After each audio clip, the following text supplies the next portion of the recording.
आज हम लोग सांख्यिकी के अंतर्गत जो भी ऑब्जेक्टिव प्रश्न आने वाले हैं इस साल के बोर्ड की परीक्षा में उसका हम लोग अध्ययन करेंगे और केवल ऑब्जेक्टिव प्रश्नों को ही आज के इस वीडियो में हम देखेंगे। सांख्यिकी के अंतर्गत ध्यान दीजिएगा, निश्चित रूप से आएगा, हर साल आता है और इस साल भी आएगा। तो इसके अंतर्गत पहला सवाल हम ले रहे हैं कि प्रथम 5 प्राकृत संख्याओं का माध्य क्या होगा। ऑप्शन दिया हुआ है 3, 4, 12, 5। ध्यान दीजिएगा, तो इसका पद हो गया प्रथम 5 प्राकृत संख्या। तो प्राकृत संख्या अर्थात गिनती की सभी संख्या प्राकृत संख्या कहलाती है। तो गिनती 1 से शुरू होती है, तो 1, 2, 3, 4, 5। तो माध्य बराबर फॉर्मूला होता है पदों का योग बटा पदों की संख्या। पदों का योग, पद यही ना है, तो 1 जोड़ 2 जोड़ 3 जोड़ 4 जोड़ 5। और पदों की संख्या अर्थात गिन लिया जाता है 1 2 3 4 5, 5 हो गया। जोड़ा जाए इसको, तो 5 और 4 9, 9 और 3 12, 12 2 14, 1 15। ठीक है, 5 से काट दिया 3 वर्ग में, यानी 3 आ जाएगा। ऑप्शन नंबर 1 राइट आंसर है। ठीक है, अब आइए इसके बाद दूसरा सवाल देखते हैं।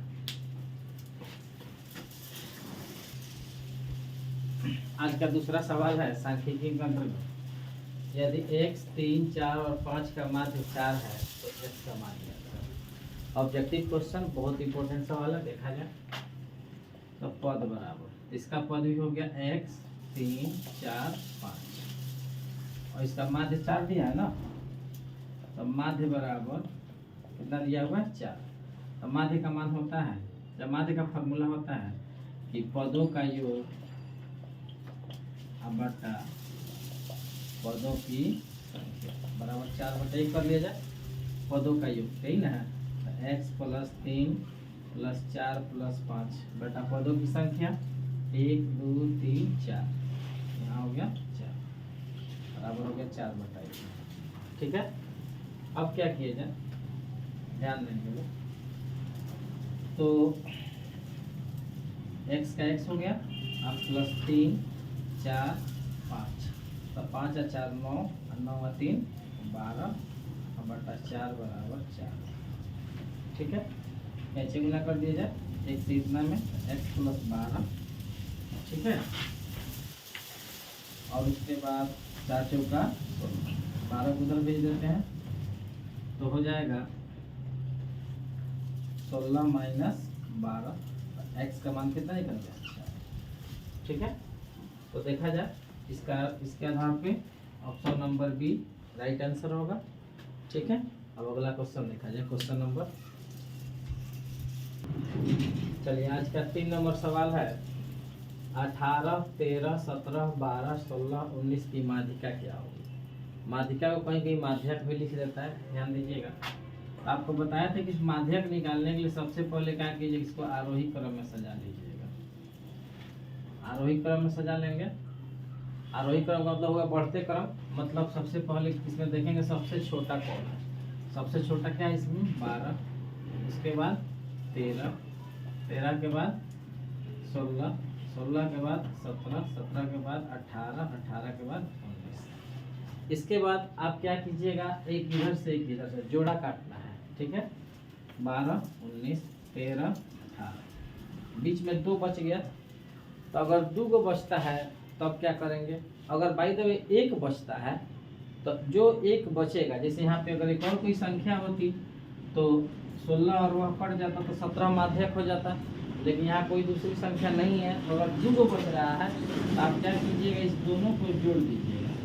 ठीक है, 16 + 17 बटा इसमें 2 से भाग कर दीजिएगा। जब 2 को संख्या बचेगा तो दोनों को जोड़ करके 2 से उसमें भाग कर देंगे। ठीक है, कैसे, तो 16 17 जोड़ेंगे तो कितना आ जाएगा 33/2, भागा दे दीजिए तो 16.5, यानी कि बी नंबर ऑप्शन जो होगा बिल्कुल सही होगा, 16.5। ठीक है, आइए अब अगला क्वेश्चन देखा जाए। इसके बाद 4 नंबर सवाल है कि निम्न में से 12, 11, 10, 15, 12, 10, 12 का बहुलक कौन है। ठीक है, तो बहुलक निकालने के लिए आपको बताया गया है कि आप देखिएगा कि सबसे ज़्यादा बार कौन आया है, सबसे ज़्यादा बार कौन आया है, या चाहे सबसे ज़्यादा बारंबारता किसकी है। तो यहाँ बारंबारता निकालने की जरूरत नहीं है, सीधे सीधे आप देख लीजिए 12 1 2 3 बार आया है, 10 2 बार है, तो जो सबसे ज़्यादा बार आएगा वही आपका बहुलक हो जाएगा। यानी कि 12 सबसे ज़्यादा बार आया है, इसलिए सब 12 इसका बहुलक हो जाएगा, अर्थात बी जो होगा वह करेक्ट आंसर होगा। ठीक है, चलिए अगला क्वेश्चन। अगला क्वेश्चन 5 नंबर है कि निम्न वितरण का बहुलक वर्ग क्या है। ठीक है, ध्यान देंगे लोग, इसका ऑप्शन हम नहीं लिख पाए हैं, बता देते हैं। ए नंबर ऑप्शन में लिख दे रहे हैं हम 5 से 15, बी नंबर में 15 से 25, सी नंबर में 25 से 35 और डी नंबर में 35 से 45। ठीक है, तो आपको बताना है इसका बहुलक वर्ग क्या है। ठीक, तो बहुलक वर्ग बताने के लिए क्या करेंगे, देखेंगे कि यह जो बारंबारता दिया हुआ है 4 7 5 9 8, इसमें सबसे ज्यादा बारंबारता कौन है। तो सबसे ज्यादा बारंबारता हो गया 9। ठीक है, उसके बाद देखेंगे 9 किस वर्ग अंतराल का बहुलक है, किस वर्ग अंतराल का बारंबारता है, तो 35 से 45। ठीक है, यानी कि जो बारंबारता सबसे ज्यादा होगा उसका जो वर्ग अंतराल होगा वही बहुलक वर्ग होगा, अर्थात 35 से 45, अर्थात डी नंबर जो ऑप्शन होगा बिल्कुल सही होगा, 35 से 45 इसका बहुलक वर्ग होगा। ठीक है, इसके बाद अगला क्वेश्चन देखा जाए। इसके बाद 6 नंबर सवाल है, बहुलक बराबर 3 गुने डॉट डॉट घटाओ 2 गुने मान। ठीक है, आपको बताना है कि इस खाली स्थान में क्या भरेंगे, तो खाली स्थान में भरेंगे हम लोग क्या, ध्यान दीजिएगा। तो बहुलक बराबर होता है 3 गुने माध्यक, एक कार्ल पियर्सन का सूत्र होता है 3 गुने माध्यक घटाओ 2 गुने माध्यक। ठीक है, इसका अर्थ है कि इस खाली स्थान में हम लोग क्या भरेंगे जी, माध्यक, अर्थात बी नंबर जो होगा इसका करेक्ट। ठीक है, अगला क्वेश्चन देखा जाए। चलिए 7 नंबर सवाल है कि केंद्रीय प्रवृत्ति में अधिकतम बार प्रयोग होने वाला मापक है। बहुत इंपॉर्टेंट सवाल, ध्यान रखिएगा इस क्वेश्चन को, इस साल के लिए बहुत इंपॉर्टेंट है कि केंद्रीय प्रवृत्ति में अधिकतम बार प्रयोग होने वाला मापक है, तो सबसे ज्यादा बार प्रयोग होने वाला मापक आपका माध्यक होता है। ठीक है, कोई दिक्कत। चलिए, अगर इस तरह का भी और ज़्यादा वीडियो देखना चाहते हैं और इस तरह से अच्छे मज़ेदार सवाल का हल चाहते हैं तो आप लोग वीडियो को लाइक कीजिए, सब्सक्राइब कीजिए और अपने दोस्तों के पास शेयर कीजिए, क्योंकि उनको भी इसका लाभ मिल सके। चलिए अगला क्वेश्चन देखते हैं। इसके बाद 8 नंबर क्वेश्चन है आज का। अब हम लोग प्रायिकता के अंतर्गत देखेंगे। प्रायिकता से भी निश्चित रूप से 1 या 2 हर साल ऑब्जेक्टिव क्वेश्चन आता है, तो उसको भी ध्यान देंगे हम लोग कैसे सोल्व करेंगे। जैसे यहाँ पर दिया है यदि प्रोबेबिलिटी ऑफ ई बराबर 0.05 है तो ई नहीं की प्रायिकता क्या होगी, ये ना सवाल है। तो आप ध्यान दीजिएगा, सबसे पहली बात प्रायिकता में कुछ चर्चा कर देना चाहते हैं हम कि जो निश्चित घटना होती है और एक इसमें एक अनिश्चित घटना होती है। ठीक है, तो निश्चित घटना की प्रायिकता 1 होती है और अनिश्चित घटना की प्रायिकता 0 होती है, और किसी भी प्रायिकता का जो मान होता है वह 0 से बड़ा और 1 से छोटा होता है। ठीक है, हमेशा याद रखिएगा। कभी कभी यह भी पूछ देता है कि निम्नलिखित में से कौन समप्रायिक है, तो आप उसमें ध्यान देकर देख लेंगे, अगर उसका मान 0 से बड़ा और 1 से छोटा है तो समप्रायिक है, और 0 से छोटा है, 0 से छोटा होने का मतलब माइनस में होगा, और 1 से बड़ा होगा इसका अर्थ 1 कुछ जरूर आएगा, इसका अर्थ वह समप्रायिक नहीं होगा। तो जो भी समप्रायिक होगा वो निश्चित से 0 कुछ उसका मान जरूर होगा, तभी जाकर समप्रायिक होगा। खैर यहाँ देखेंगे, तो यहाँ प्रोबेबिलिटी ऑफ ई का मान दिया है, तो इसका सबसे महत्वपूर्ण फार्मूला देखेंगे कि प्रोबेबिलिटी ऑफ ई जोड़ प्रोबेबिलिटी ऑफ ई डैश बराबर 1, ये इसका मेन फार्मूला। तो इसमें क्या होता है, कभी प्रोबेबिलिटी ऑफ ई का मान दे देगा, कहेगा प्रोबेबिलिटी ऑफ ई डैश का मान निकालने के लिए, और कभी ई डैश का मान दे देगा, कहेगा प्रोबेबिलिटी ऑफ ई निकालने के लिए। कोई भी दे, आपको ध्यान यह रखना है कि उसको 1 में से घटा देना है, जो मान दिया रहेगा उसको 1 में से माइनस कर लीजिएगा। अर्थात देखिए, तो 1 घटाओ, किसका मान दिया यहाँ पे 0.05, घटा लीजिए तो 0.95, आपका यही आंसर हो जाएगा। ठीक है। हिसाब से देखा जाए तो सी जो है बिल्कुल करेक्ट आंसर है। ठीक है, अब अगला क्वेश्चन देखा जाए। प्रायिकता के अंतर्गत एक और सबसे महत्वपूर्ण सवाल ध्यान दीजिएगा कि किस गणितज्ञ ने the book on games of choice नामक पुस्तक लिखी है।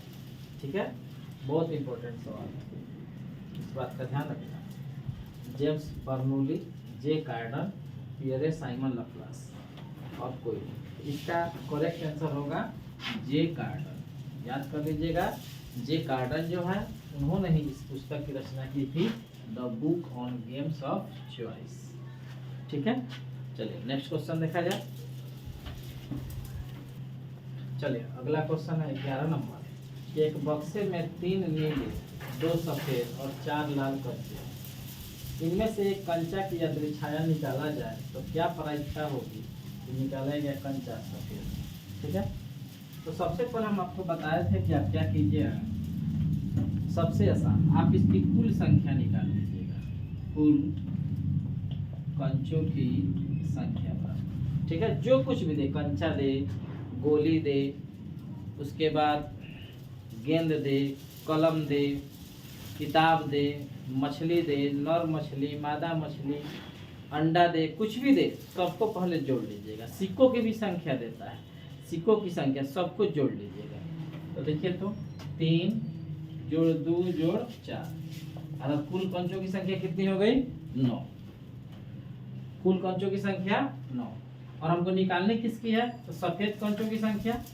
तो सफेद की प्रायिकता निकालनी है। ठीक है, सफेद की प्रायिकता बराबर, ध्यान देना है। तो सफेद की प्रायिकता के लिए क्या करेंगे?